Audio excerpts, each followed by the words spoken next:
ಇಂದು ತಮ್ಮ ಹುಟ್ಟುಹಬ್ಬ ಸರ್. ನಾನು ತಿಂದಿಲ್ಲ, ದೇವಸ್ಥಾನದಲ್ಲಿ ಏನು ಕೊಟ್ಟಿದ್ರು ಓಕೆ ಸರ್. ಅದೆಲ್ಲ ಇಟ್ಕೊಂಡ್ಬಂದಿ.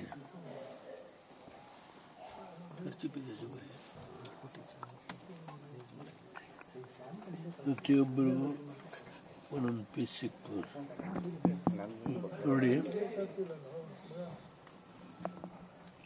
ಇವತ್ತು ನಂದು 91 ವರ್ಷ ಮುಗೀತು. 92ನೇ ವರ್ಷ ನಾನು ತಿರುಪತಿ ವೆಂಕಟೇಶ್ವರನ ದೇವಸ್ಥಾನಕ್ಕೆ ಹೋಗ್ತಾ ಇದ್ದೆ. ಈಗ ಕಳೆದ 16 ವರ್ಷದಿಂದ ಮಂಡಿ ನೋವು, ಒಂದು 5-6 ವರ್ಷ ನಾನಿದ್ದೇ ಇದ್ದೆ. ವೆಂಕಟೇಶ್ವರ ದೇವಸ್ಥಾನದಲ್ಲಿ ಹೋಗಿ ಪೂಜೆ ಮಾಡಿಸ್ಕೊಂಡು ಬಂದಿದ್ದೇನೆ. ಪ್ರತಿ ವರ್ಷ ಮಾಡ್ತೇನೆ. ನಿಮ್ಮ ಉಬ್ಬಿದ ರಕ್ತನಾಳಗಳ ಸಮಸ್ಯೆಗೆ ಎವಿಸ್ ಆಸ್ಪತ್ರೆಯಲ್ಲಿ ಕೇವಲ 30 ನಿಮಿಷದ ಲೇಸರ್ ಚಿಕಿತ್ಸೆಯೊಂದಿಗೆ ಮುಕ್ತಿ ಹೊಂದಬಹುದು. ಹೆಚ್ಚಿನ ವಿವರಗಳಿಗಾಗಿ ಸಂಪರ್ಕಿಸಿ 8088837000. ನಾನು ನನ್ನ ಅಭಿಮಾನಿಗಳಿಗೆ ಈಗಾಗಲೇ ಈ ವರ್ಷ ಯಾವುದು ನಾವು 92ನೇ ವರ್ಷದ ಹುಟ್ಟುಹಬ್ಬದ ಆಚರಣೆ ಮಾಡಬಾರ್ದು, ನಾನೇ ವಿನಂತಿ ಮಾಡಿದ್ದೇನೆ. ಈಗ ಯಾರಾದರೂ ನಮ್ಮ ಅಭಿಮಾನಿಗಳು ಅಲ್ಲಲ್ಲೇ ದೇವಸ್ಥಾನದಲ್ಲಿ ಪೂಜೆ ಪುರಸ್ಕಾರ ಮಾಡಿದರೆ ಆಗ್ಬೋದು. ಈ ವಿಷಯ ನಿಮಗೆ ನಿಮ್ಮ ಮುಖೇಣರ ಇಡೀ ರಾಜ್ಯದ ನನ್ನ ಅಭಿಮಾನಿಗಳಿಗೆ ಎಲ್ರಿಗೂ ಶುಭ ಹಾರೈಸ್ತೇನೆ. ನೀವು ಇಷ್ಟು ದಿನ ಇಲ್ಲಿ ಕಾದಿದ್ರಿ, ಆಯಿತು, ಸಂತೋಷ.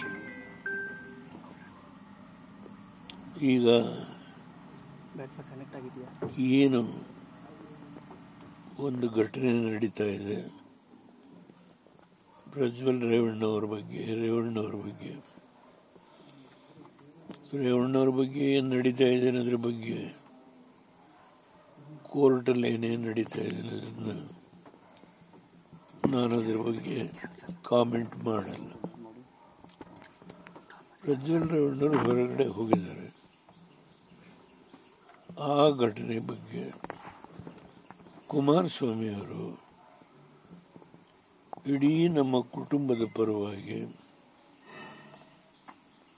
ಕಾನೂನು ಏನಿದೆಯೋ, ಈ ದೇಶದ ನೆರೆದ ಕಾನೂನು ಏನಿದೆಯೋ ಆ ಕಾನೂನನ್ನು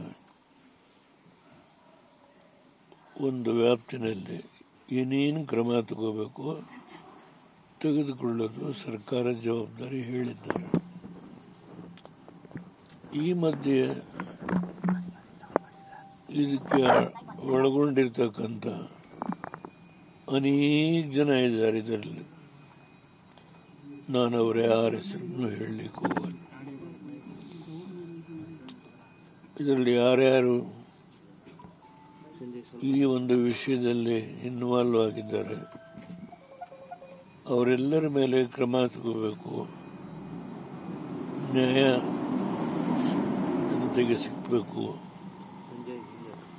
ಯಾವ ಹೆಣ್ಮಕ್ಳು ಇದರಿಂದ ಅಪಾಯಕ್ಕೆ ಸಿಕ್ಕಿದ್ದಾರೆ ಅವರಿಗೆಲ್ಲ ಪರಿಹಾರ ಕೊಡಬೇಕು.